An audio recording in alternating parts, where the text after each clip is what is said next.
নতুন দর্শকদের একটা ধামাকা দেওয়ার জন্য হিরো আলম বাদশা নামে একটা চলচ্চিত্র নিয়ে হাজির হচ্ছে। তো আজকে জানবো বাদশা নিয়ে কিছু কথা।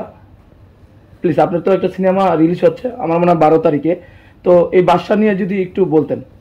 আসলে আগামী মাসের 12 তারিখে আমরা একটা মুভি রিলিজ করব। মুভির নাম হলো যে বাদশা দা কিং। এটার পরিচালক নতুন একজন পরিচালক ইভান মল্লিক। আর এখানে নবাগত নায়িকা হিসেবে আছে রিয়ামণি, চিত্রনায়িকা একা, কাজী হায়াত, তারপরে মেহেদি, আরও অনেক বড় বড় সব আর্টিস্টগুলো আছে আর কি। তো হিরো আলম অনেকদিন ধরে হয়তো অনেকেই বলতেছে টাইম লাইনে নেয়, কিন্তু তাকে মাঠে খুঁজে পাওয়া যাইতেছে না অনেক বিষয়ে। মূলত আমার যে প্রচারের কিছু গণমাধ্যম ছিল, আমার 3টে ফেসবুক আইডি, বড় বড় যে পেজ ছিল, আইডি ছিল, এগুলো হ্যাক করে নিয়ে যাওয়ার কারণে আমি একটু চুপচাপ আছি সেদিকে। তারপরে মাঝখানে তো আপনি জানেন 2টা বছর ধরে আমি রাজনীতির সাথে অনেক লড়াই সংগ্রাম করতেছিলাম। 4টে নির্বাচন করলাম এই আপনি কয়লা, তার কারণে হয়তো অনেকে একটু ঝেমঝমেশার সামনে নতুন একটা মুভি নিয়ে আসতেছে। আমার 4টে মুভি অলরেডি কমপ্লিট।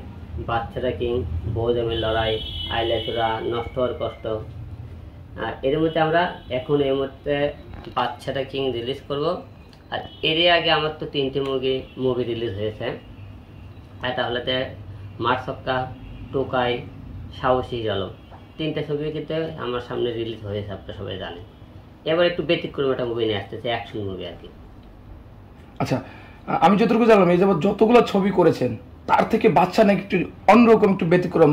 মানে এখন তো সবাই চাচ্ছে যে অ্যাকশন মুভি, অ্যাকশন টাইপের, তো বাদশাতে নতুন কিছু চমক থাকছে, এই চমকগুলো যদি একটু বলতেন।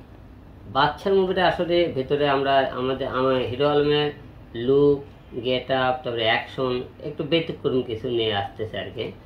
তো দর্শক তো অল টাইম চাই একটা, আমার যে একটা মুভি রিলিজ হয়েছে, আমি কেন, যে কোনো পরিচালক বলেন, যে কোনো আর্টিস্টই বলেন, সবাই চাই যে আমরা এখন যে মুভিটা করেছি পরবর্তী মুভিটা এর থেকে আরও ভালো কি করা যায়, সবাই ভালো কিছু করার চিন্তা ভাবনা করে। আমি এরকম ভালো চিন্তা ভাবনা করে এর থেকে যাতে আরও ভালো করতে পারে, আরও ভালো করতে পারে, এরকম করে নিয়ে আসতেছে ভিন্ন রকম কিছু আর কি বাদশা।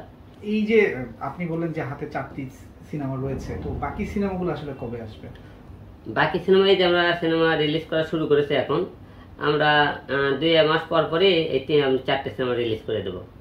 আপনার হাতে যদি 4টি সিনেমা থাকে, এবার ঈদুল আজহাতে বেশ চমক ফেলছে কিন্তু সাকিবের তুফান, এই সাথে কি আসলে বাদশাটা কেন আসলো না?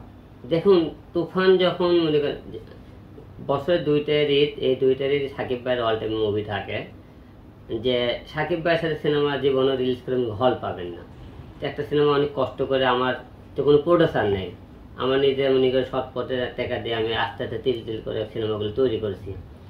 আর আমি চাই না যে 2, 4, 5টা হল নিতে, যেহেতু আমার সিনেমা যাতে গ্রামগঞ্জে 68,000 গ্রাম বাংলা সবাই যাতে দেখতে পায়, এমন একটা দিনে রিলিজ করবো তো প্রতিটা জেলায় আমার সিনেমাগুলো দেখতে পায়। সিনেমা তো দর্শকের জন্য আমি তৈরি করেছি। একটা সিনেমা তৈরি করার পর দর্শক যদি নাই দেখতে পারে, তাহলে সিনেমা রিলিজ করে কি করবেন? এই জন্য রিলিজ করিনি। কিন্তু আমরা জানতে চাই যে আসলে এই সিনেমাটিতে আসলে হিরো হিসাবে কে থাকছে, হিরোইন হিসাবে কে থাকছে, এই বিষয়গুলো যদি একটু বলতেন। এই সিনেমাতে হিরো আমি আছে, তারপরে মেহেদি ভাই আছে, তারপরে মনে করেন একা আপা আছে, কাজী হায়াত আছে, তারপরে আরো অনেকেই মনে করেন আছে সিনেমাতে। আরেকটি বিষয় আসলে জানতে চাচ্ছিলাম সিনেমার জায়গা থেকে, যেমন আমরা জানি চলচ্চিত্র শিল্পী সমিতিতে কিন্তু একটি নির্দিষ্ট সিনেমা করার পরে কিন্তু সে সদস্য পদ হতে পারে। তা আপনি এর আগে কিন্তু 3টি সিনেমা করেছেন, তো সেই জায়গা থেকে আরও আসছে 4টি, তো আসলে আপনার সদস্য পদের কি, ওই বিষয়টা নিয়ে শুরু জানতে চাচ্ছি। আসলে একটা সিনেমা শিল্পীর সদস্য পদ পেতে যা দরকার সেগুলো আমার সব কমপ্লিট আছে, কিন্তু আমি ইচ্ছে করে এখন তাদের কাছে বলিনি আমি শিল্পী সমিতির সদস্য পদ নিতে চাই। একটা সিনেমা কেউ একটা সিনেমাকে আগে 2টা কি 3টা সিনেমা করলে সে কিন্তু পেয়ে যায়। আমি কিন্তু 7টি সিনেমার কমপ্লিট। 2 নম্বর, আমি শিল্পী সমিতির সদস্য না, কিন্তু প্রযোজক সমিতির কিন্তু সদস্য আমি। এফটিসি তো একজন সদস্য ওই ডিপার্টমেন্টে আসে, এখন এফটিসি কেউ না তা না। মানুষের সবচেয়ে আপনি সদস্য মনে করেন বড় হলো যে প্রযোজক সমিতি, প্রযোজকের পরে আপনি পরিচালক সমিতি, তারপরে হলো শিল্পী সমিতি, কি সবচেয়ে বড় জায়গাতে তো আমি আছি। আর শিল্পী সমিতির আমি নেই, এবার আশা করতেছি এবার চাবো আর কি। তো বাকি যে সিনেমাগুলো আসতেছে সেগুলো তো আসলে এই তুফান যে সিনেমা যেভাবে ভালো করছে, তো সেই জায়গা থেকে আসলে কতগুলো আপনার বাকি সিনেমাগুলো ভালো করবে বলে আপনি আশাবাদী? আসলে দেখেন, প্রতিটা সিনেমায় একজনের কাছে সন্তানের মতো, তো সবাই চায় একটা সন্তান অবশ্যই ভালো করে মানুষ করে তাদের সামনে প্রেজেন্ট করবে। তো আমরাও চেয়েছি ভালো করে করতে, কিন্তু হয়তো তুফানের মতো আমরা করতে পারবো না, কারণ আমাদের পেছনে কোনো প্রোডিউসার নেই।